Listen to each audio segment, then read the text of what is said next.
Olá, seja bem-vindo a mais uma edição do programa Mentes que Brilham. E como você já sabe, o nosso foco é neurodivergência. E antes de apresentar o nosso convidado de hoje, quero convidar você que ainda não é nosso seguidor. Corre lá para o nosso canal do YouTube, Mentes que Brilham CEO, e também o nosso Instagram, Mentes que Brilham CEO. Tenho certeza de que esse conteúdo sobre neurodivergência será útil não só para você, mas também para todas as pessoas que estão ao seu redor. E hoje eu tenho a honra, o prazer de estar aqui conosco, o senhor Cido, carinhosamente conhecido. Cido, muito obrigado pela sua presença, pela sua disponibilidade e também para nós podermos falar um pouco da sua história de vida e falarmos também sobre a questão do autismo. Bom dia, viu? Bom dia, eu muito nervoso. Sem problema, Cido. Difícil para mim estar aqui, mas eu tenho que encarar, porque acho que é importante a gente passar para as pessoas, né? Isso foi uma história de vida e tem muita coisa para falar.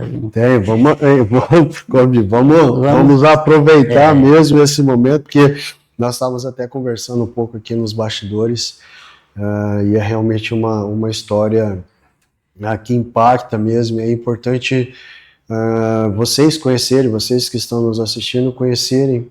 A gente até falou, não existe romantismo na questão do autismo. Existe sim uma trajetória, os impactos que isso traz para toda a família, para todas as pessoas que estão ao redor. E o que a gente quer mostrar aqui é realmente como que isso impacta e quais são os efeitos disso, não só para nós, mas também para todos que estão ao nosso redor. Cido, como que foi para você até chegar no diagnóstico e quando se deu a busca pelo diagnóstico? Olha, voltando um pouquinho desde criança, desde quando eu me lembro para cá, eu sempre fui diferente. Quando criança eu lembro, eu chorava muito, eu tinha muitas estereotipias, e minha mãe era muito grossa comigo, minha mãe me batia muito, não aceitava a estereotipia, não aceitava eu chorar, que era frescura, era manha, que, enfim, eu tinha que trabalhar, eu tinha que parar com aquilo. Eu não comia certas coisas, minha mãe fazia panelas daquilo, né, fazia eu comer na marra, que eu tinha que comer, que era frescura. Na escola, eu tive muitos problemas também com interagir com os colegas, né, com os coleguinhas da escola. Até ontem eu estava com a Raquel falando, eu tinha assim, uma facilidade, não sei se é a palavra correta, assim, eu apanhei muito na escola, porque os colegas falavam para mim, vai lá e dá uma porrada naquele colega lá. Eu ia lá e tacava porrada nele, apanhava. Eu não tinha noção do perigo, eu não tinha essa diferenciação. Eu fui diagnosticado com alexithymia, né? Então, acredito que isso tenha impactado muito. Então, eu não tinha essa noção, assim, de que para que eu vou bater, ou ele é maior, ele é mais forte. Eu chegava lá e metia porrada, apanhava. Sempre, sempre. E eu passava dali, falava, eu ia lá e fazia de novo. Então eu tive muitos problemas nessas questões. Eu chegava em casa apanhado, minha mãe me batia porque eu estava brigando na escola, enfim. E nas brincadeiras, futebol, enfim, também a mesma coisa. Aí eu tive que parar de estudar muito cedo para buscar o alimento para casa, né? A gente não tinha muitas condições. O mundo bate forte, bate doído na gente, o mundo não passa a mão na cabeça. Se bem que eu já estava meio acostumado com pancada que eu recebi. Meio calejado. Né? Minha mãe batia muito. Né? Aí eu, agora já adulto, né, eu fiz o concurso, passei, né, como eu te falei agora há pouco, funcionário público municipal, né? Aí deu eu diria uma aliviada, mas aí eu não tinha o diagnóstico. Eu sabia que eu era diferente, eu me sentia diferente das pessoas, minhas atitudes, meus sentimentos. Eu chorava muito, porque eu viajava para Cuiabá e ia chorando quando eu estava sozinho. Eu entrava para o chuveiro para tomar banho, eu demorava no banho chorando escondido para que as pessoas não vissem. Minha esposa na época estava bem, não via, meus filhos. Eu tinha assim, uma vontade de chorar, chorava. Quando adolescente, como eu te falei, eu chorava muito, minha mãe falava que era frescura, que era manha. Eu aprendi a escondi, tinha um pé de piqui, hoje é tudo cidade, mas na época era cerrado, isso na década de 80, eu tinha um pezão de piqui enorme, eu aprendi a ficar debaixo desse pé de piqui, escondido dentro do mato, dentro do cerrado, e chorava, eu deitava lá e dormia, não sei quanto tempo eu dormia, daí eu acordava e voltava para casa. Então eu aprendi a esconder debaixo desse pé de piqui, quando adolescente, né? E quando adulto, né, eu tinha essas crises, chorava, assim, não sei saber porquê, de repente. Às vezes eu estava tendo medo das pessoas, corria para o banheiro, escondia para que as pessoas não vissem. Eu não sabia o que era, porém eu sabia que não era normal aquilo. Isso foi se agravando, né? E eu comecei a pesquisar. Eu olhava um grupo de, por exemplo, depressão. Eu pescava, o que é depressão? É isso. Não, eu não faço parte desse grupo. Outro grupo, tal coisa. Não sei. Também não faço parte desse sentimento, desse grupo também. Aí um dia, por acaso, eu olhando as redes sociais, achei uma matéria do Dr. Matheus Trilico, né? Ele é de Curitiba. Até troquei mensagem com ele, não conheci ele pessoalmente, mas já troquei várias mensagens com ele. Eu achei interessante aquilo, eu achei que tinha muito a ver com o que eu sentia. Aí eu comecei a desvendar, né, a aprofundar mais naquela matéria, aquilo que ele estava falando. Uhum. Aí foi que eu descobri autismo e tal. Será que eu tenho estranho esse negócio aí? Enfim, né? Aí eu comecei a pesquisar. Eu comecei a me encaixar nessas... Nas descrições estavam ali. Exatamente. Aí eu acho que eu tenho esse negócio aí mesmo. Aí eu estava tendo crise no meu trabalho, inclusive eu cheguei ao ponto de querer até pedir rescisão, né, sair fora, que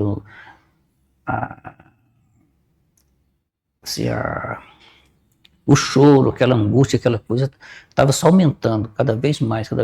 Aí até os colegas me orientaram a procurar uma psicóloga e tal.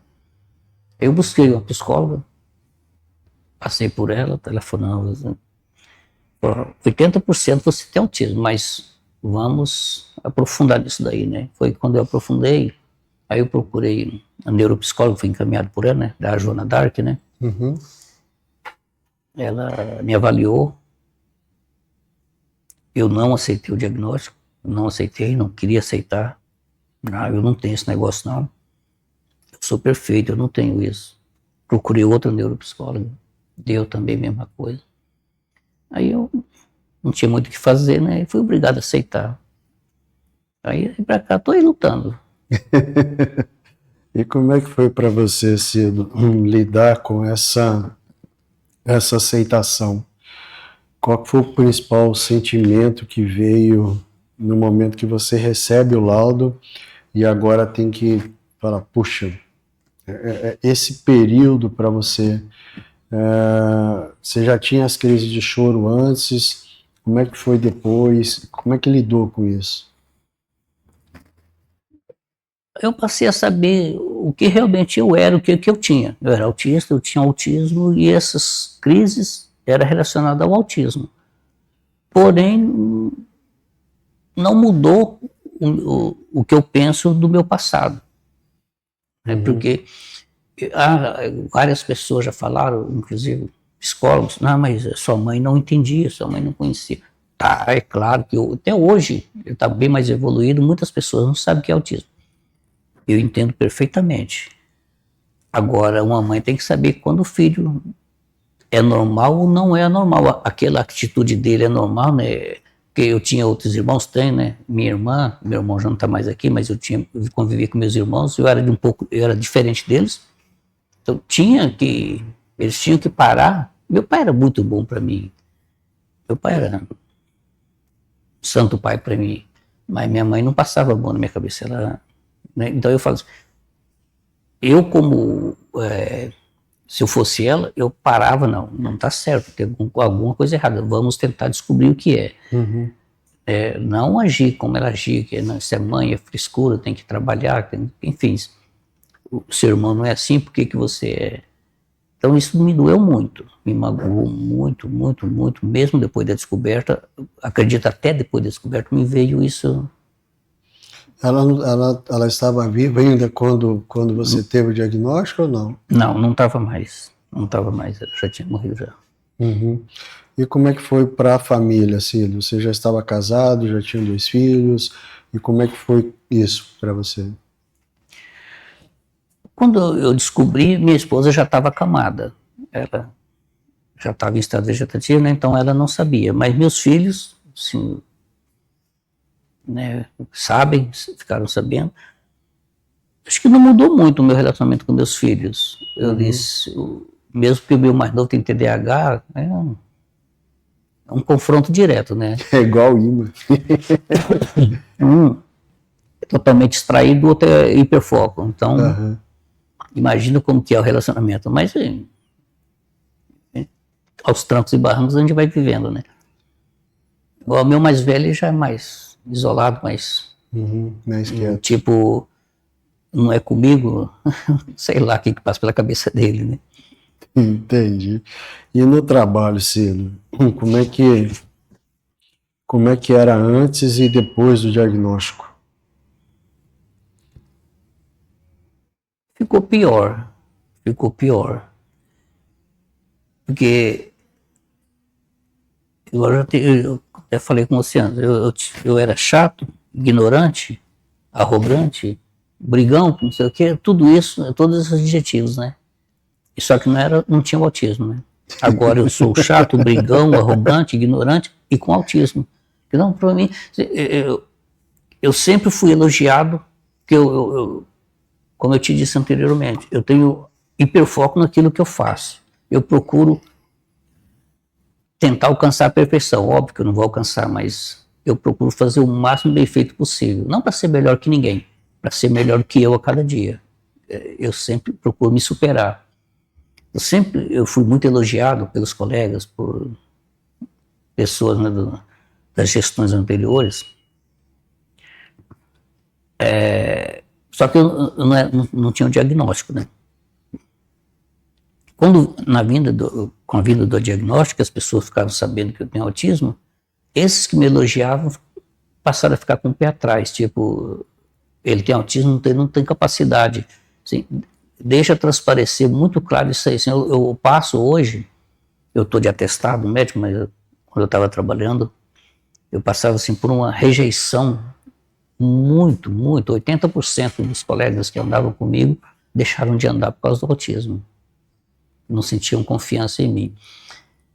Eu tenho 32 anos, 31 anos que eu tenho 30 anos que eu sou habilitado, 32 anos, 31 anos que eu sou habilitado. Nunca tive uma multa, nunca foi pontuado, assim, nunca tive um ponto na habilitação, né? Eu procuro seguir muito a lei, ser bom naquilo que eu faço. Aí quando veio o diagnóstico, as pessoas ficam sabendo, eu não saio gritando para as pessoas, porém eu não escondo também. Aí existe essa desconfiança muito grande, visível, não tem como, assim, muito transparente. Assim. Eu te falei, pelo menos 80% dos que me elogiavam passaram a ter desconfianças. Então, na verdade, assim, o diagnóstico, assim, além de trazer o conhecimento inicialmente do que era, mas trouxe também um peso maior em relação a isso. A deficiência visual, deficiência visível, né? Ela é respeitada, mais que não como deveria, mas ainda é respeitada pouquinho. A deficiência oculta é frescura, é manha, não quer trabalhar, é desculpa. Então, você tá entendendo? Então, a gente não tem um mínimo de respeito com a deficiência oculta. A gente sofre muito, a sociedade discrimina, a sociedade não está nem aí, ela bate duro e não quer saber se está doendo em você, se não está. Não quer saber se o autismo é uma deficiência, não, é frescura, ele não quer trabalhar, só porque ele é concursado, ele está agindo assim. Só que eu nunca deixei de cumprir com minhas obrigações, nunca faltei, assim, não cheguei atrasado, isso aí vai ser, sempre cumpri com meus horários, com minhas obrigações. Mesmo porque acho que é do autista, né? Seguir muito as leis, né? Muitas regras. Eu sigo muito as regras, assim. Mas a discriminação é gritante, é gigante, é gigante. E chegou algum momento, Cido, depois de toda essa avalanche de situações, Cido falou, puxa, cara, não vale a pena continuar, não vale a pena seguir em frente. Em algum momento isso passou pela sua cabeça? Antes do diagnóstico, por várias vezes eu ia para Cuiabá quando eu ia levar documento, estava sozinho, eu dava vontade de pegar o carro e sair andando sem rumo. Até acabar o combustível, largar o carro lá e continuar andando a pé. Assim, aquela agonia, aquele desespero, aquela coisa ruim assim. Nunca pensei em atentar contra a minha vida, né? Antes do diagnóstico. Agora, depois do diagnóstico, as coisas vão pesando. Eu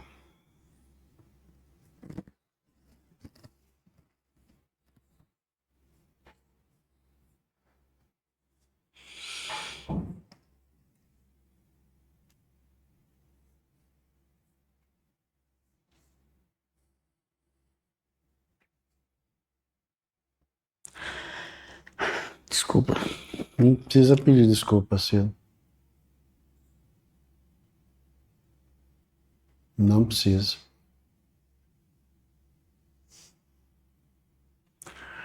Hoje eu falo abertamente que eu estou vivo graças a Raquel, que eu desisti de tudo, eu planejei tudo, eu não ia continuar mais.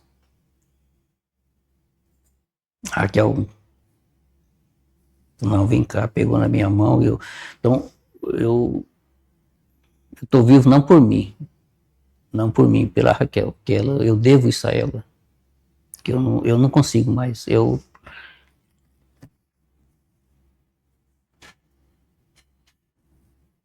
estou sem força, eu não estou conseguindo mais caminhar. Eu não estou. Sinceramente, estou sendo sincero com você. Eu não estou ainda, graças a Raquel e por ela.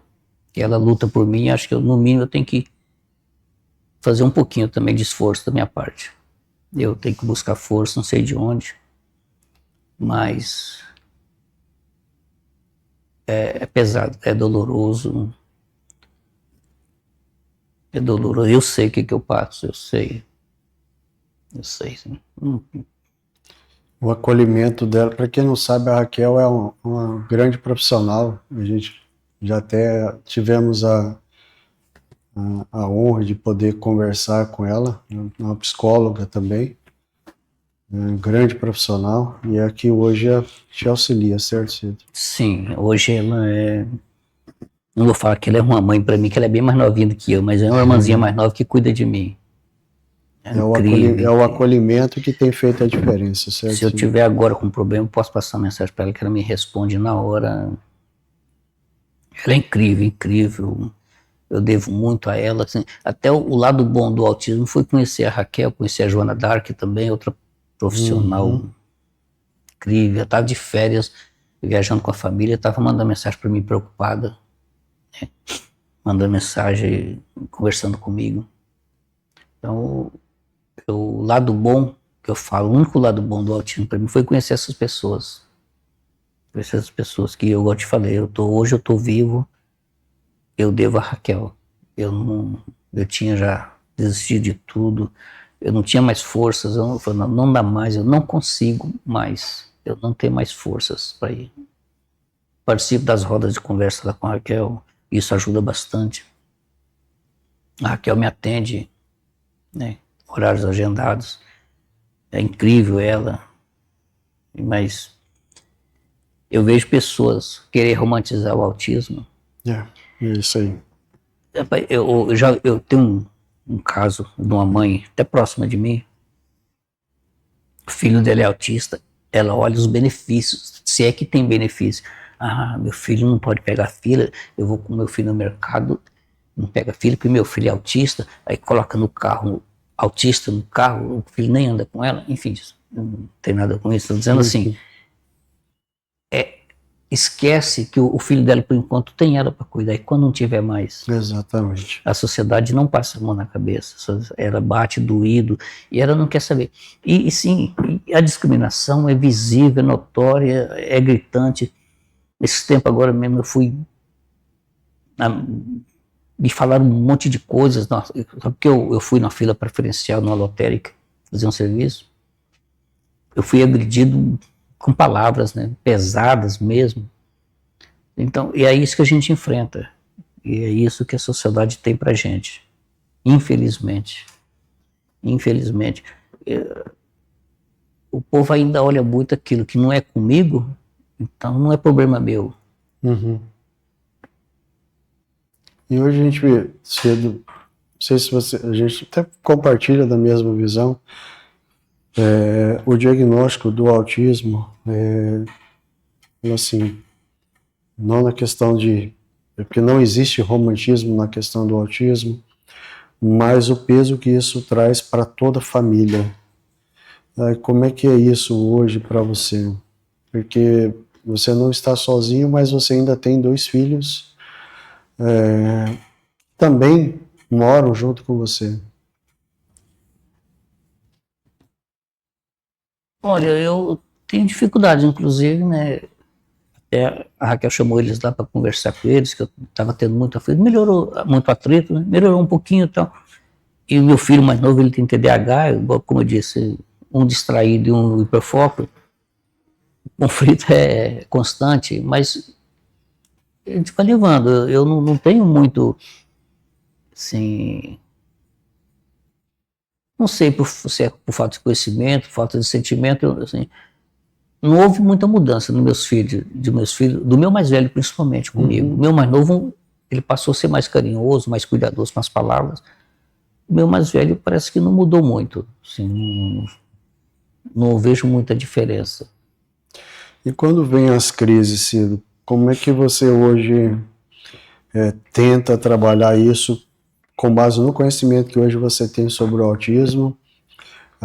Quando vem as crises, como é que você hoje busca controlar ou regular? A maior parte, como eu disse, né, eu estou de atestado médico, né, não estou trabalhando, a maior parte do tempo eu fico sozinho em casa. Eu fecho a casa, ligo a TV, baixo o volume, e eu choro, eu tenho minhas crises, tenho minhas estereotipias, ali depois eu me dou uma melhoradinha um pouquinho, tomo um banho, e vou levando, vou levando. Quando eu estava no trabalho, eu procurava esconder dentro de um carro, ficar quieto no carro, porque eu já ouvi muito que homem que é homem não chora, homem que é homem não sente isso, você não é homem, né? Você é isso, é aquilo, enfim. E às vezes, para evitar esse certo comentário, eu escondo quando eu estou no trabalho. Quando eu estou em casa, não. Eu vou pro chuveiro, tomo banho, fico debaixo do chuveiro, ali eu choro, ali eu me sinto eu mesmo. Né? Exatamente. Ali eu sou o autista ali que precisa de se autorregular, precisa e estar sozinho, eu tenho que buscar força, eu tenho que buscar uma energia e eu tenho que continuar vivendo. E vou levando, vamos ver até onde vai. Quando você fala das suas estereotipias, o que você relaciona a isso, Cido?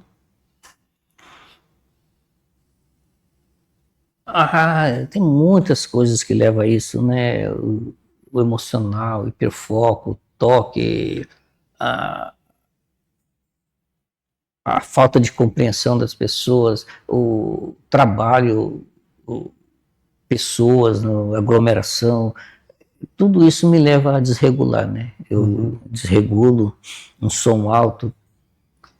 Agora no final do ano, fogos, para mim é terrível, terrível, terrível. Quando você bater a cabeça na parede, nossa, é terrível isso. Então tudo isso aí desregula, né? Aí vem as estereotipias, né? Que sim e tal. Mas vamos ver até onde vai. Não tem jeito, né? Não tem cura.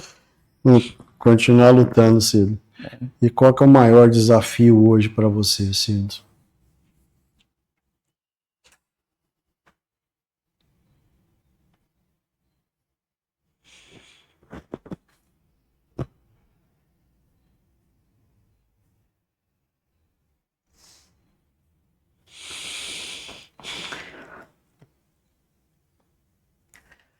Estar vivo. Viver. Esse é meu maior desafio hoje.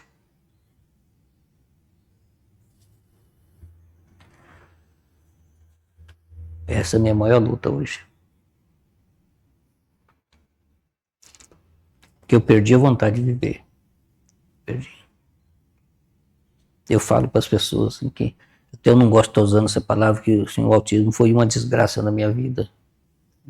Só arrebentou com a minha vida, só acabou comigo.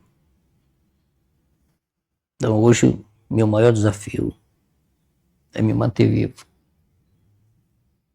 Infelizmente. Uma pergunta pessoal, Pseudo. Já questionou a Deus por causa disso?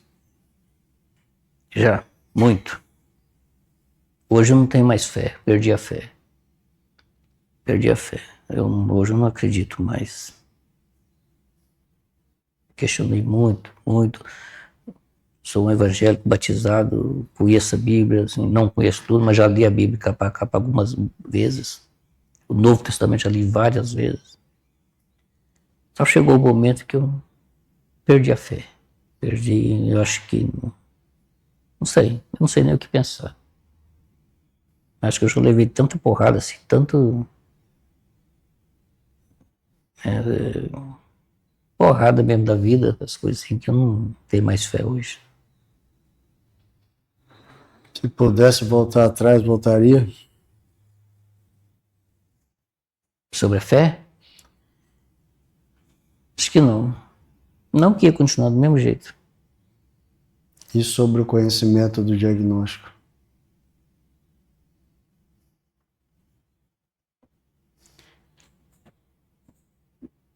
Não sei se eu buscava... Acho que eu tinha que buscar ajuda de todo jeito que eu estava...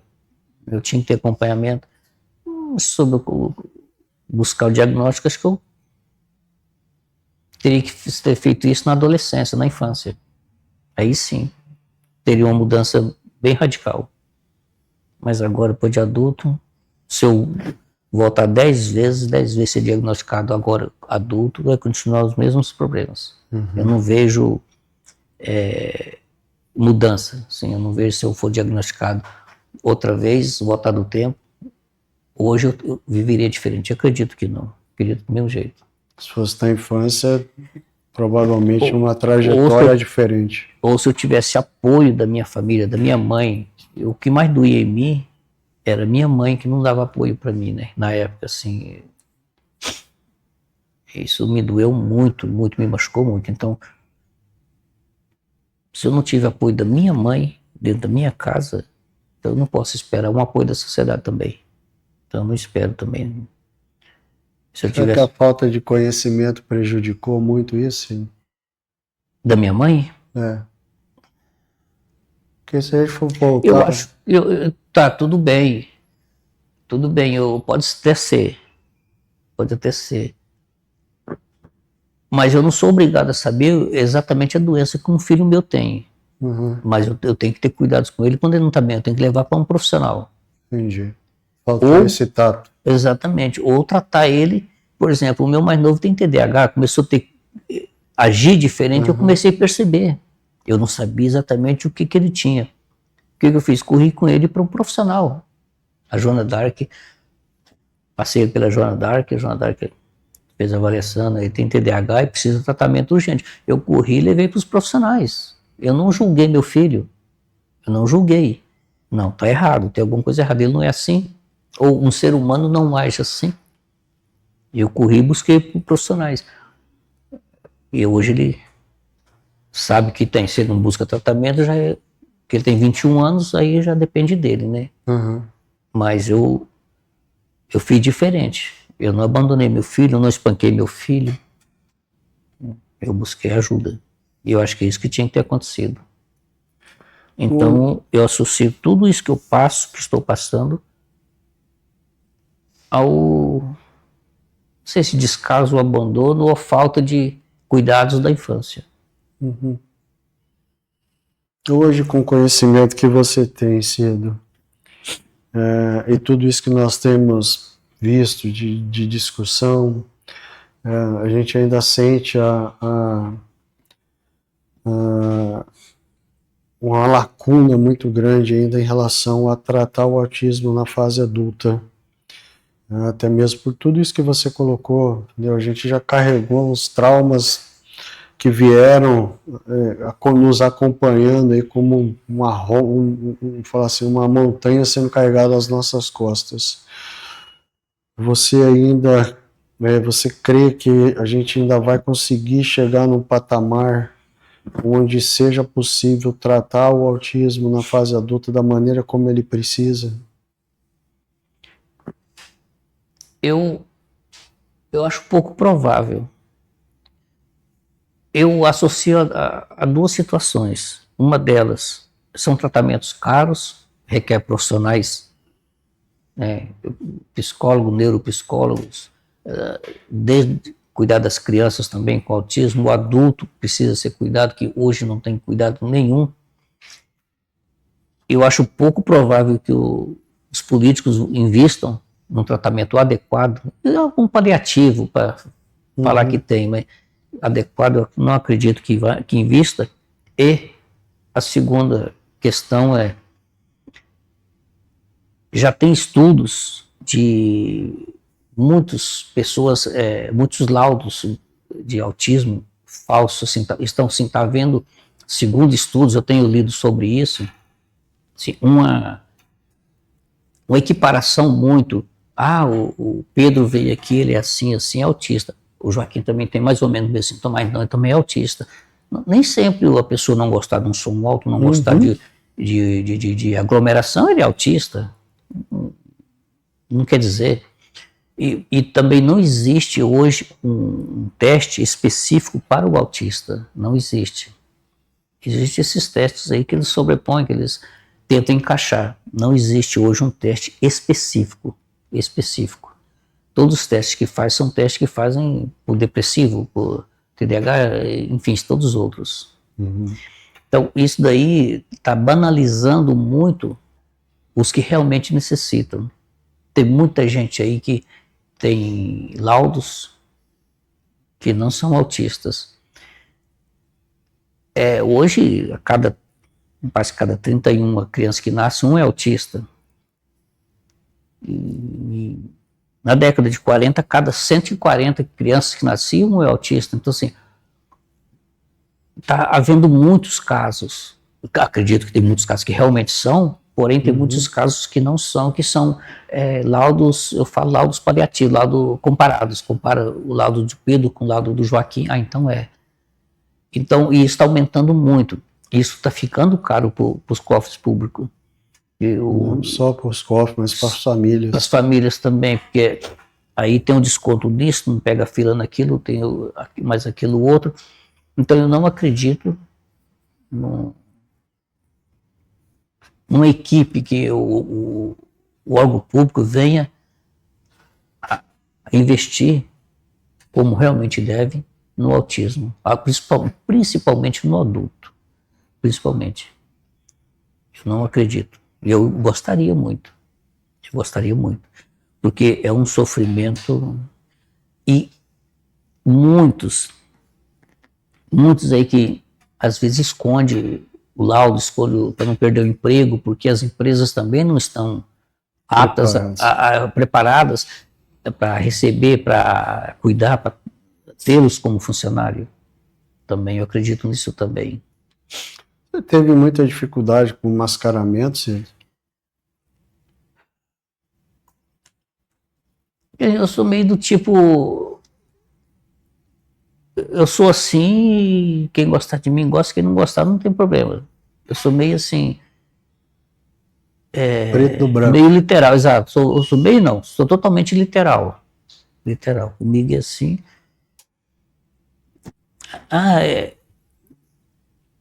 Assim, credo, você falou, não, mas você falou, a resposta é desse tamanho. Um exemplo, eu chego em casa e me falo, rapaz, já chegou? Não, meu filho, não estou na prefeitura. Sim, é automático a resposta. Objetivo. Exato, é automático. Credo, pai, meu filho, mas você também que eu estou aqui, faz uma pergunta dessa, então assim, isso me faz se chamar de ignorante, de arrogante, tudo, mas eu sou literal, eu não... Muitas coisas que as pessoas falam, por exemplo, piada. A pessoa conta uma piada para mim, morre de rir, eu não acho graça. Mas que graça que tem nisso daí? Aí, credo, você é chato, você... Mas não acho graça. Isso aí. Eu não vou rir porque a pessoa está rindo. Eu já fiz muito isso quando era moleque, eu não sabia, eu era diferente. Eu ria porque os outros riam. Para se encaixar. Exato, para não ser excluído do meio. Hoje não, hoje eu não rio. Minha mulher até falava assim, antes do diagnóstico, ela contava alguma coisa para mim, eu ficava... Vai daí, é para rir ou para chorar? Credo, mas eu não sei se é para rir ou para chorar. Não vou fazer com você mais não. Então assim, eu sou bem literal mesmo. Eu não gosto de... Mas eu estava até falando uma vez, um tempo com uma pessoa, na pandemia, todos foram obrigados a usar máscara, né? Uhum. E reclamavam. Então. E o autista que usa uma máscara invisível a vida toda? Isso aí. Eles usaram pouco tempo, estava reclamando. E o autista que a vida toda ele tem que usar uma máscara invisível. Né? Olha o peso disso. Boa observação, viu, Cido? E ainda tem algum sonho ainda, Cido? Sonho, elas... Sonho seu, pessoal? Não. Não. Tenho mais. Em relação ao autismo, eu tinha vontade, eu tenho ainda essa vontade de que levar palestra para as empresas, para as escolas, mais ao público, né, mais para as pessoas. Uhum. Que está faltando isso, está faltando alguém arregaçar as mangas, que o público não vai fazer.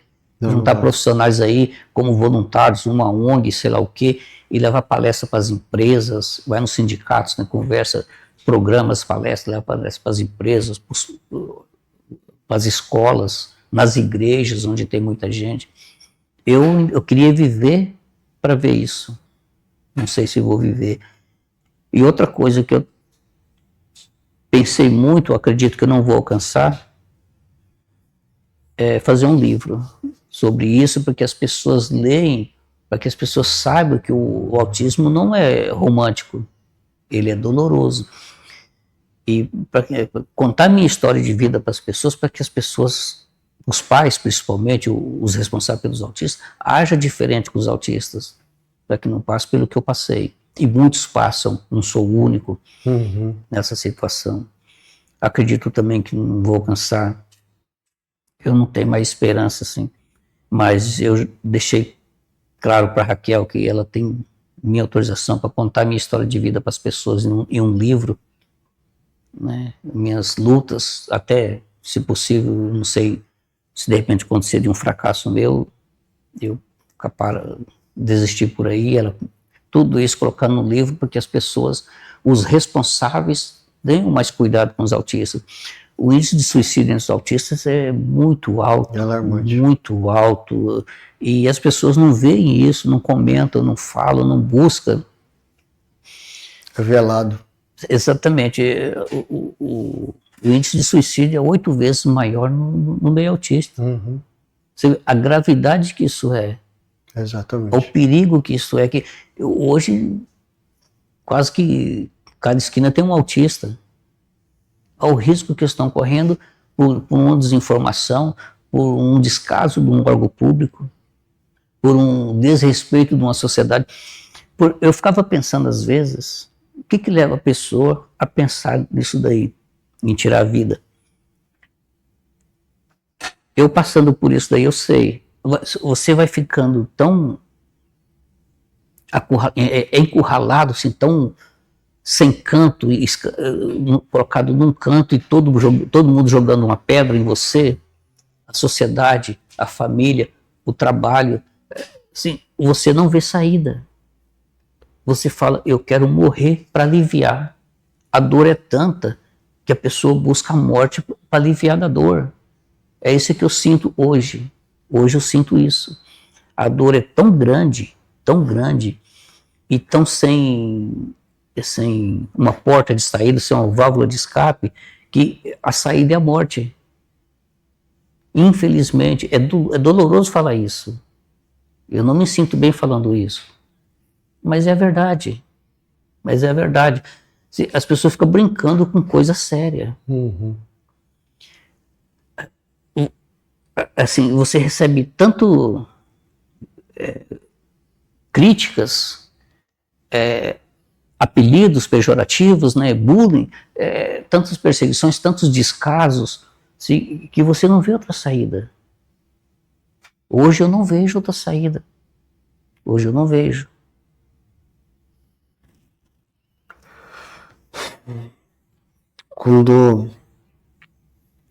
Qual que é a principal mensagem hoje, Ciro, que você gostaria de passar para quem está nos assistindo e para quem vai ouvir um pouco dessa história, de tudo isso que a gente está conversando aqui?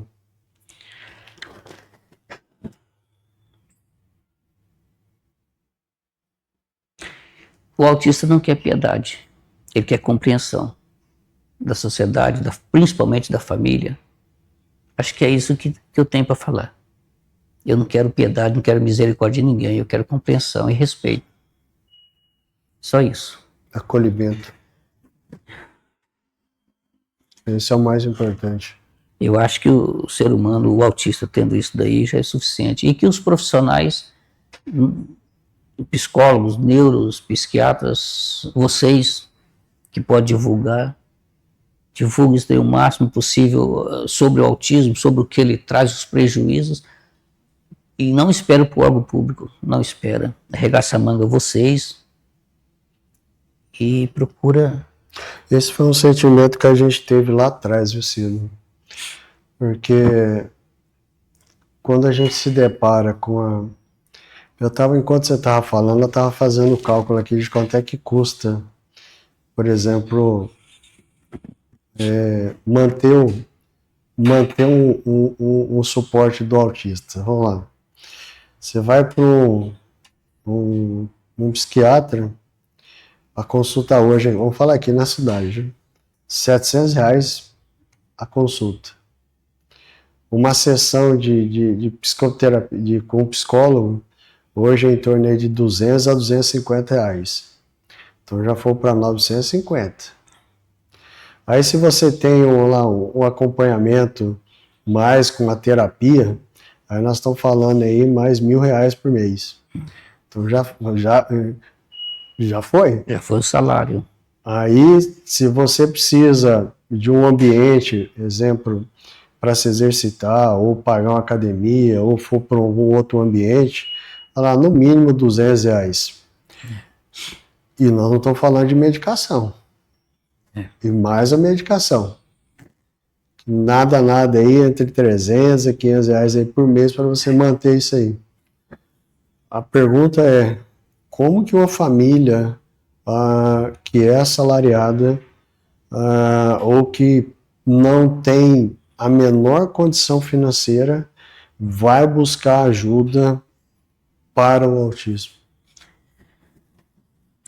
É uma pergunta sem resposta, por isso que eu disse que os profissionais têm que arregaçar as mangas, formar ONGs e esquecer de lucro e buscar salvar vidas. Exatamente. Salvar vidas.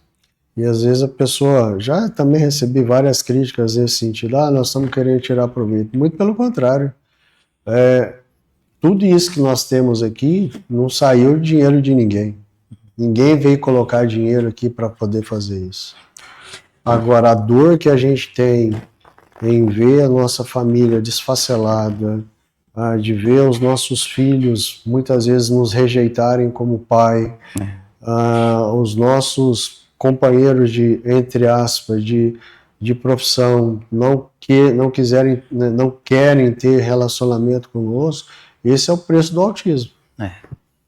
A pergunta é quem está disposto a pagar. Por isso que muitos deles não revelam, não falam, porque medo de perder o relacionamento, de perder todo o convívio, mas alguém paga essa conta. E sem contar que quando tem um autista na família, a família toda tem que ser autista. Porque não tem como adequar o autista à família.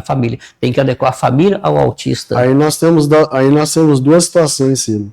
Ou a família passa a ser autista, ou você perde a família e fica só você como autista.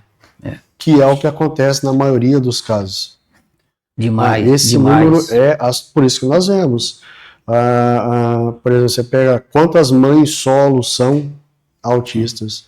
É mais de 80% dos pais que abandonam a família por causa da rejeição em relação ao filho. Esse é o preço do autismo. Não sei o que há como romantizar isso e dizer que é legal. Puxa, vamos... como se colocasse num pedestal e fosse bonito hoje a gente falar, hoje eu sou autista ou eu tenho um filho autista. Verdade. É um peso que se a sociedade não abrir os olhos e partir, que eu acredito muito por isso que você colocou, Ciro, se a sociedade privada não abrir os olhos para isso e nós nos movimentarmos, nós não vamos conseguir atingir ou diminuir esse percentual que a gente tem hoje de suicídio.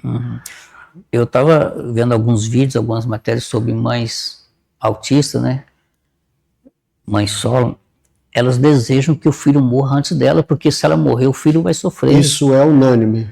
Isso é unânime. A dor que essa mãe não passa, não sente de ter que dizer isso aí. Ainda tem muita gente que julga ainda essa mãe. Exatamente. Porque a preocupação enquanto eu estou aqui, eu sou o protetor dele. Agora, quando eu não estiver aqui, eu sei que a sociedade não será protetor. E o órgão público não vai proteger. Não vai, esse é fato. Cido, cara, assim, o que eu posso... É difícil até segurar as lágrimas enquanto você conta um pouco da sua história e da sua trajetória. Mas eu tenho certeza também de que muitas pessoas que vão nos assistir, que vão ouvir um pouco da sua história, a nossa esperança é que comece ou desperte uma empatia ou um interesse maior em relação ao autismo, diferente de tudo que nós estamos vivendo. Acho que essa é a nossa esperança, e é por isso que nós temos esse projeto, que é justamente poder compartilhar experiências e vidas, como a que você está compartilhando conosco aqui hoje, Cid, para que a gente consiga alcançar outras pessoas e mostrar. É como se a gente mostrasse o outro lado do espectro autista e mostrasse a outra face do que é realmente viver o autismo e do que é realmente ter uma família autista e todos os impactos que isso traz para a família. Isso é o mais importante para nós, e tê-lo aqui, Cido, e ouvir um pouco da sua história é emocionante para a gente. Algo que nos toca. Tá sendo muito difícil eu estar aqui, sabe, um autista falar assim é complicado, mas eu penso muito que tentar contar minha trajetória, minha história de vida, como eu já disse, os responsáveis olhar mais para os autistas, e os autistas ter mais cuidado, assim, buscar mais força, eu não sei de onde, mas buscar mais força, para que não chegue ao ponto que eu cheguei, de desistir. Eu desisti da vida, desisti de tudo, porque eu não tenho mais forças para continuar. E isso é fato. Não estou aqui querendo chamar atenção, não preciso disso, eu não gosto nem de me aparecer em nada, em lugar nenhum, mas essa é a verdade. Eu lembro que o Cito falando sobre isso, foi semana passada, quando eu entrei em contato com o Cito falou, primeiro converse com a Raquel. Converse com a Raquel, aí eu já conheço, liguei para ela, mandei mensagem, falei, Raquel, estou pensando em convidar o Cido. Como é que vai ser? Até a gente chegar no consenso e falar, não, acho que o Cido pode ir, está liberado. Ela perguntou para mim como você está, o que você pensa e tal. Assim, não é justo que eu tome qualquer decisão nesse sentido sem comunicar ela. Ela luta tanto por mim, ela merece, né, essa necessidade minha, essa obrigação minha de passar para ela. Concordo, e isso ressalta a importância de ter um profissional qualificado, consciente e que tenha empatia, né, em relação a isso e que sabe os cuidados necessários que a gente requer. Essa é a grande importância. Gente, finalizamos por aqui mais uma edição do nosso programa. Quero agradecer mais uma vez, Cido, pela sua disposição. Sei que não é fácil estar aqui. A gente às vezes vê do outro lado e fala, puxa, que facilidade para falar. Não, só a gente sabe com o peso que é. Tem hora que a gente sai daqui, eu vou para a sala, durmo, vou fazer outra coisa, por quê? Porque o peso é realmente muito grande. Mas eu agradeço a todos vocês, e que essa edição, que para mim é uma edição talvez a mais impactante, a que mais me toca e que mais realmente me chama a atenção, e que, Cido, eu não sei nem o que dizer, na verdade, sim, a única coisa que eu posso dizer é não perca as esperanças. A sua história de vida é uma história ainda que vai impactar muita gente, eu espero nisso, e que você realmente é alguém de valor, né, e que ainda pode tocar muitas vidas ainda. Eu espero que Muitas essa história de vida salve vidas. Exatamente. Salve primeiro a sua. Salve primeiro a sua. E eu sei que vai impactar muita gente ainda. Tá? Estamos juntos. Para o que der e ver. E obrigado por dar essa oportunidade. Não é nem não oportunidade, foi fácil, mas é um privilégio. Precisa das pessoas saber que o autismo é doído, é doloroso. É isso mesmo. Obrigado, gente. Até a próxima edição. Fiquem com Deus.